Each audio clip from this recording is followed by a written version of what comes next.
My dear friends, I hope you're all doing well.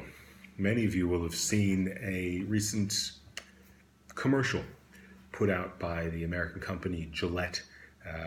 It's a razor company in America, and it was talking about the effect of toxic masculinity. Now, over 25 million people have seen this video, and what's interesting about it is that on YouTube, the video has 1.1 million dislikes compared to the 700,000 likes.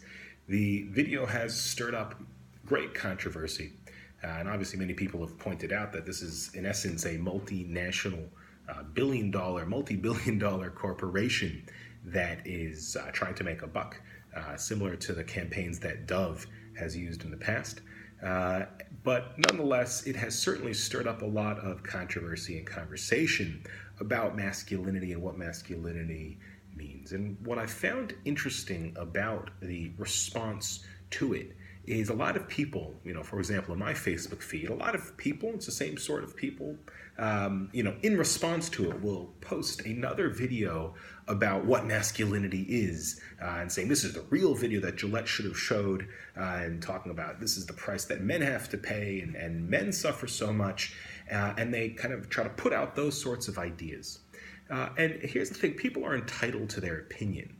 But what has happened today is that we've become so polarized and we've become so fixated upon our own ideas of truth that we are unwilling to hear things from a different perspective.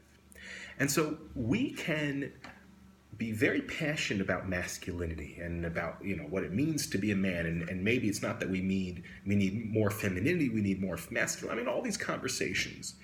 But what we have lost is the ability to hear things from other people's perspective.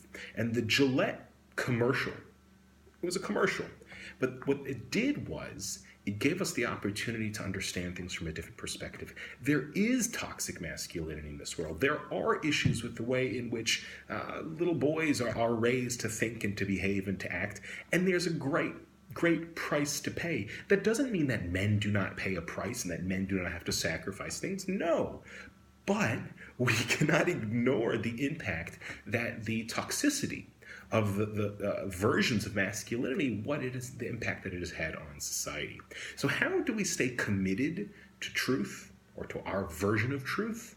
But on the other hand, we open up to different perspectives in order to learn. In order to understand what true masculinity is, we need to understand also what toxic masculinity is as well.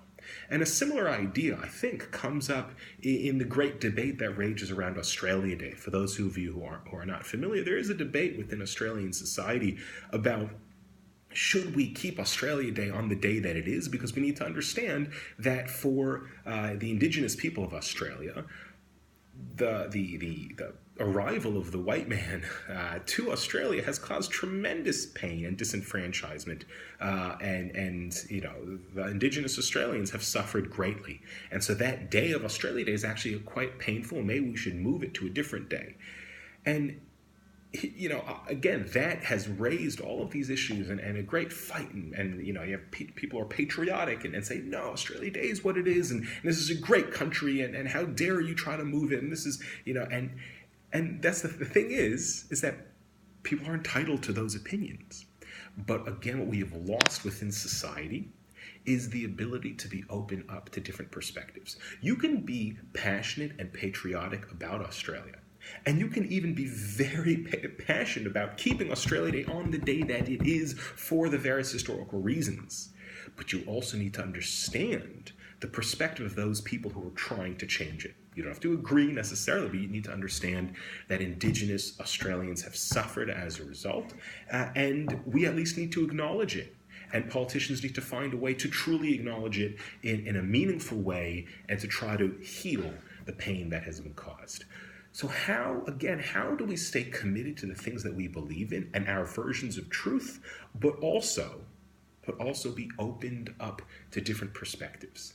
And I think for this reason, the very Parsha that the Torah is given in is not called Parshat Matan Torah, it's called Parshat Yitro. Yitro was an outsider. Yitro was a non-Jew, somebody who came in because he heard about what had happened to the Jewish people, about being saved from Amalek and receiving the Torah and the splitting of the sea. So there's a couple of things going on. Number one, here you have a person, Yitro. How did he find out about the Jewish people? He was looking for truth. He was looking for truth. He didn't just find something and say, this is who I am. I'm a Midianite priest and I'm going to live my life like that and not be. No, he was looking for truth. And because he was looking for truth and he was open to other perspectives, he found it. Secondly, we find at the beginning of the Parsha, Moshe is wearing himself thin. He is trying to deal with all of the people. He's trying to judge everyone, and he's wearing himself out. And here comes this outsider, Yitro. He comes in and he says, Moshe, you're looking at it all wrong. You don't see things for what they are. You need to appoint judges. You need to get people to help you. Now, it's a very simple idea, but Moshe couldn't see it. He just couldn't see it because he was in his own world. And he hears Yitro, an outsider, come and bring him this truth. And Moshe's like, oh, yeah, that makes sense. That's true. And he builds a system that works and that's sustainable.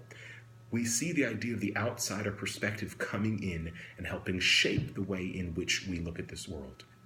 Now, I'm very well aware, and I see that I've gone 6 minutes, and normally I'm a lot shorter. I'm very well aware that it's very likely that the people who hear this video and agree with this video are the people that will already have agreed with this video, right? We don't often change people's perspectives with sound bites. So I guess this video this week is a tefillah, is a prayer, and a hope and a dream that somehow we can find within ourselves the ability to be opened up to other people's perspectives, to grow our own understanding of truth through looking at it from different prisms, understanding other people's experiences. And please, God, little by little, this world we can embrace and find deeper truth, a truth that lasts and a truth that brings true redemption into this world. Shabbat Shalom.